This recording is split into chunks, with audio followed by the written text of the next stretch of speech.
warahmatullahi wabarakatuh. Nama saya Dewi Anggara, NPM 2174201007 dari Universitas Muhammadiyah Kota Bumi, dengan dosen pengampu Bapak Bram Fikma Edrisi. Di sini saya akan membuat edukasi kepada masyarakat tentang apa itu cybercrime. Saya akan mencari masyarakat yang ingin saya edukasinya dulu. Sekian, terima kasih. Di sini saya sudah bersama masyarakat setempat yang ada di sekitar saya. Saya akan bertanya dulu kepada abang-abang yang ada di sini mengenai apa itu cybercrime. Apakah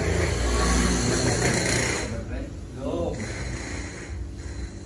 Kejahatan cyber adalah kejahatan dunia maya atau dunia digital yang melanggar hukum, dilakukan melalui transaksi elektronik dengan tujuan untuk mengancam keamanan data perorangan atau kelompok. Berkembangnya teknologi membawa inflasi yang perlu diwaspadai dan diantisipasi. Beberapa kejahatan cyber yang sering terjadi adalah: 1. Akses ilegal, yaitu meretas ke sistem jaringan atau sistem komputer. Yang kedua, konten ilegal, dengan menyebarkan data dan informasi yang tidak etis atau tidak benar dan standar hukum. Yang ketiga, pencurian data, seperti pemalsuan data dan dokumen yang penting disimpan dengan format digital. Yang keempat, spionase dunia maya, berupa penyusupan ke sistem jaringan komputer orang lain dengan tujuan memata-matai. Yang kelima yaitu sabotase dan peretasan dunia maya, seperti perusakan, penghancuran data, atau program komputer jaringan melalui internet. Yang keenam, melanggar haki, biasanya menarget hak kekayaan intelektual milik pihak lain di internet. Yang ketujuh, pelanggaran privasi, berupa kejahatan yang mengincar informasi pribadi yang ada pada sosial media seseorang atau tersimpan dalam formulir digital. Perlunya penanggulangan untuk menghindari kejahatan cyber agar dapat dijadikan acuan bagi warga dalam menggunakan sosial media atau internet dengan baik, yaitu melindungi komputer dengan mengupload aplikasi firewall, anti-spyware, dan antivirus.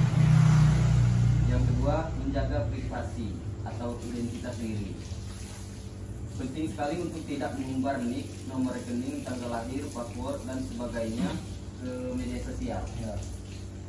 Yang ketiga, amankan email. Mewaspadai setiap menerima atau mengirim email yang tidak diketahui identitasnya atau email yang mengarahkan pada link. Yang keempat, membuat salinan data. Ada baiknya mempunyai salinan data dokumen pribadi sebagai upaya ketika terjadi pencurian atau kesalahan sistem, dokumen tersebut terselamatkan. Yang kelima, lindungi ID dan password. Sebaiknya password atau kata sandi secara rutin diganti, dan apabila selesai menggunakan komputer umum yang dipakai bersama-sama, jangan lupa untuk logout dari aplikasi tersebut. Yang keenam, update aplikasi. Sebaiknya sistem komputer atau smartphone yang digunakan mengikuti pembaruan dari developer. Misalnya, perlu pembaruan software, sistem operasi pada berkembangnya teknologi membawa inflasi yang perlu diwaspadai dan diantisipasi. Beberapa kejahatan cyber yang sering terjadi adalah: 1. Akses ilegal, yaitu meretas ke sistem jaringan atau sistem komputer. Yang kedua, konten ilegal, dengan menyebarkan data dan informasi yang tidak etis atau tidak benar dan standar hukum. Yang ketiga, pencurian data, seperti pemalsuan data dan dokumen yang penting disimpan dengan format digital. Yang keempat, spionase dunia maya, berupa penyusupan ke sistem jaringan komputer orang lain dengan tujuan memata-matai. Yang kelima yaitu sabotase dan peretasan dunia maya seperti perusakan, penghancuran data, atau program komputer jaringan melalui internet. Yang keenam, melanggar haki, biasanya menarget hak kekayaan intelektual milik pihak lain di internet. Yang ketujuh, pelanggaran privasi berupa kejahatan yang mengincar informasi pribadi yang ada pada sosial media seseorang atau tersimpan dalam formulir digital. Perlunya penanggulangan untuk menghindari kejahatan cyber agar dapat dijadikan acuan bagi warga dalam menggunakan sosial media atau internet dengan baik, yaitu melindungi komputer dengan mengupload aplikasi firewall, anti-spyware, dan antivirus. Yang kedua, menjaga privasi atau identitas diri. Penting sekali untuk tidak mengumbar nick, nomor rekening, tanggal lahir, password, dan sebagainya ke media sosial. Yang ketiga, amankan email. Mewaspadai setiap menerima atau mengirim email yang tidak diketahui identitasnya atau email yang mengarahkan pada link.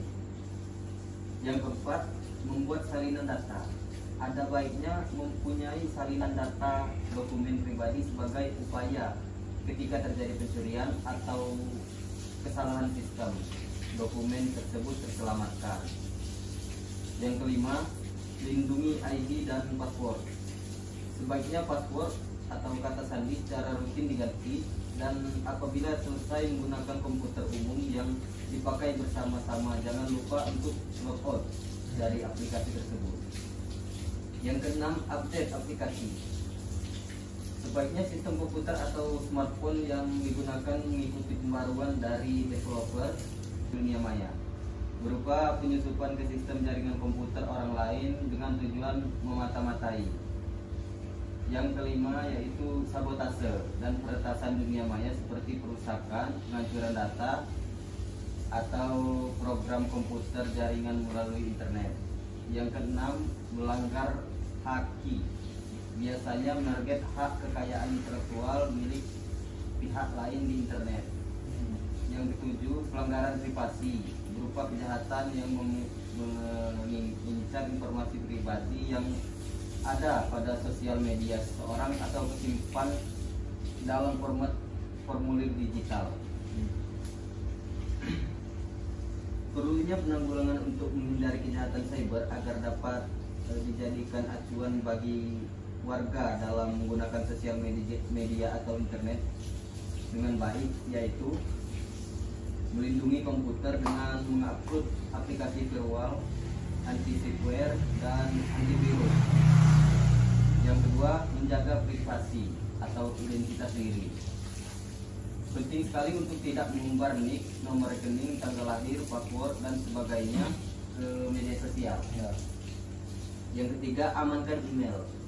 Mewaspadai setiap menerima atau mengirim email yang tidak diketahui identitasnya atau email yang mengarahkan pada link. Yang keempat, membuat salinan data. Ada baiknya mempunyai salinan data dokumen pribadi sebagai upaya ketika terjadi pencurian atau kesalahan sistem, dokumen tersebut terselamatkan. Yang kelima, lindungi ID dan password. Sebaiknya password atau kata sandi secara rutin diganti, dan apabila selesai menggunakan komputer umum yang dipakai bersama-sama, jangan lupa untuk logout dari aplikasi tersebut. Yang keenam, update aplikasi. Sebaiknya sistem komputer atau smartphone yang digunakan mengikuti pembaruan dari developer, misalnya perlu pembaruan software, sistem operasi pada untuk melindungi komputer atau smartphone. Itu saja yang dapat saya sampaikan kepada abang-abang yang ada di sini. Apabila ada salah kata saya mohon maaf, pada Allah saya mohon ampun. Saya akhiri, wassalamualaikum warahmatullahi wabarakatuh.